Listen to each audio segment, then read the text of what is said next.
are going to the sea today. Today is sea day, right? Ito yung mga kasama namin.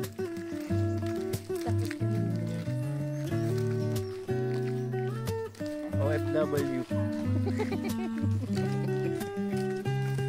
Malapit na sa part na to yung dagat. Kaso doon pa kami sa malayo dadaan.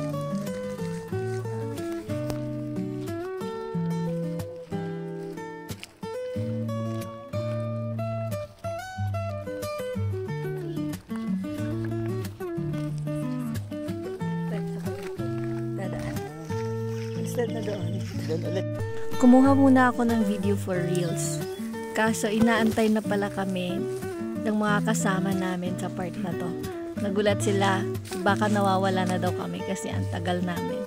Kung kami lang din naman kasi ang pupunta sa dagat sa daang to, mahihirapan kaming mahanap yung dagat kasi may mga pasikot-sikot. Tapos nung nakita na kami nila, sige, continue na din sila maglakad. Ang bilis nila maglakad kasi sanay na sila at alam na nila ang daan. Kaya naman kami naiiwan at saka may pa-video-video pa kasi. Hindi naman namin first time dumaan dito, pero nakakalito pa rin talaga yung daan. At siguradong malilito ka talaga sa daan at maliligaw ka talaga kapag mag-isa ka lang. Kasi may mga iba-ibang ways din na parang akala mo yun na yung tamang daan papunta sa lagusan ng dagat.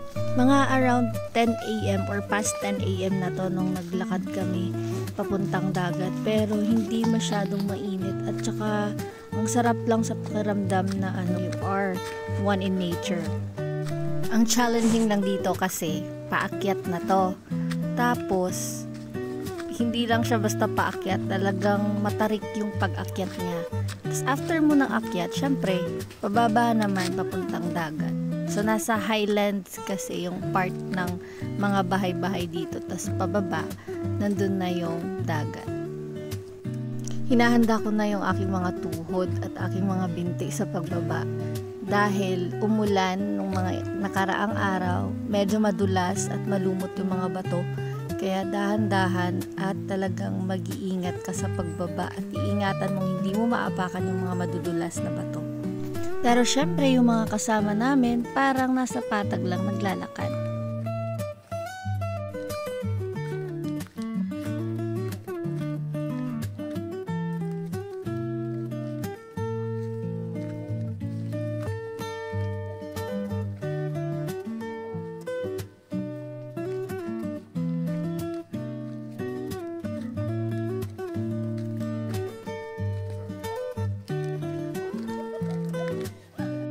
Nung nakita namin yung dagat, sobrang low tide.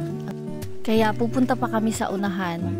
Pupuntahan namin yung Burabod. Yun yung tawag sa amin. Ba ang tawag sa inyo? Kung nahirapan kami doon sa pag-akyat baba, ito mas mahirap kasi sa mga bato-bato talaga kami dadaan. At matutulis yung mga bato. Pero ganito kaganda naman yung view.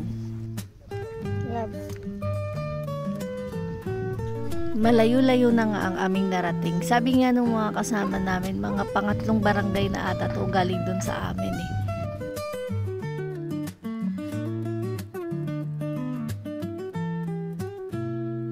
Ang ganda ng dagat, ang ganda ng langit, ang ganda ng tubig.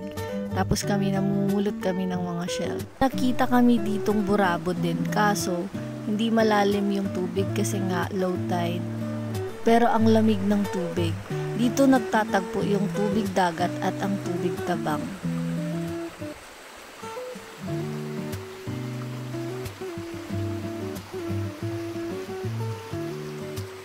Ang sarap pakinggan, 'di ba? Ang tahimik, malayo sa ingay ng mga sasakyan. Syempre papakita ko yung huli ng asawa ko, 'di ba? Proud 'yan. Pagkasunduan namin ng mga kasama namin na uulamin namin yan mamayang gabi. Kaya gagalingan namin. Nangunga ng kakainin. Nagpahinga muna ako kasi napagod na ako sa kakalakad. So umupo muna ako sa bato tapos i-flex ko lang yung magandang view doon sa unahan.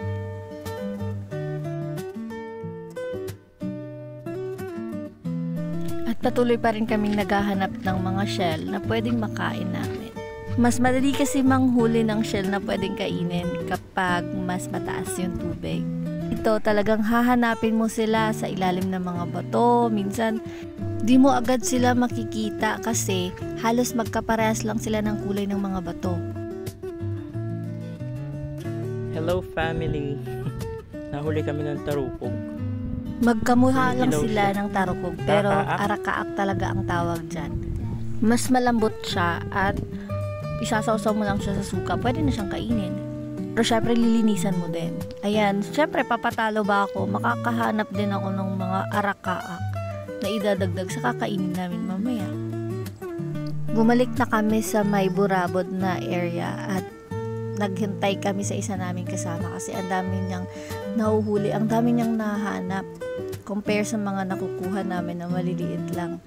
So, ito na nga yung mga nakuha namin. Yung isa naming kasama, siya yung mga nakakuha ng mga malalaking shell na yan. Nakakuha din naman ako ng mga kabibe.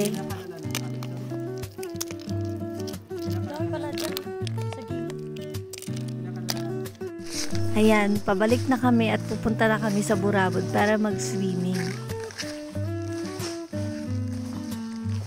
Pero nilinis muna nila yung mga nahuli naming arakaak na pwedeng kilawin.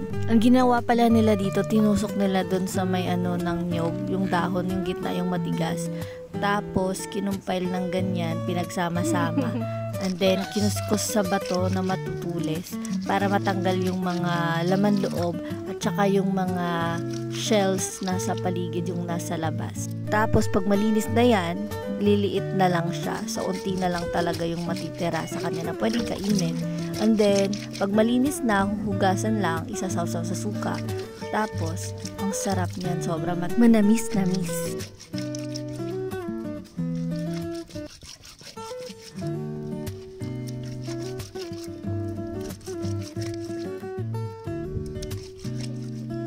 Sinubukan din ng asawa ko yung kung anong ginagawa nila. Syempre, you do it the local way daw.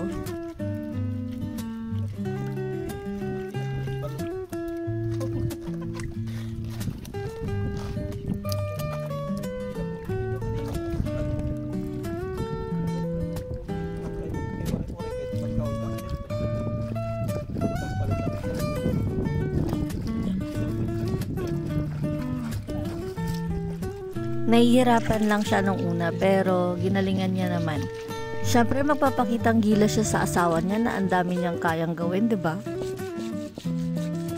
Nung pabalik na kami sa may Burabod kung saan kami maliligo, nakita namin tong fish port ng barangay namin. Tapos ang mga nakatira daw dyan ay ang mga kapatid nating mga taga Mindanao. At nakarating na nga kami sa Burabod. Kaso lang, marami nang naliligo. Ang sarap dyan, ang lamig. Kaya naman, hindi na kami nag-join. At dahil past 12 na din to, actually past 2 na nga ata to. Umuwi na lang kami at nag-decide kaming kumain na sa bahay dahil yung isa namin kasama nanginginig na daw siya sa gutom. Salamat sa panonood!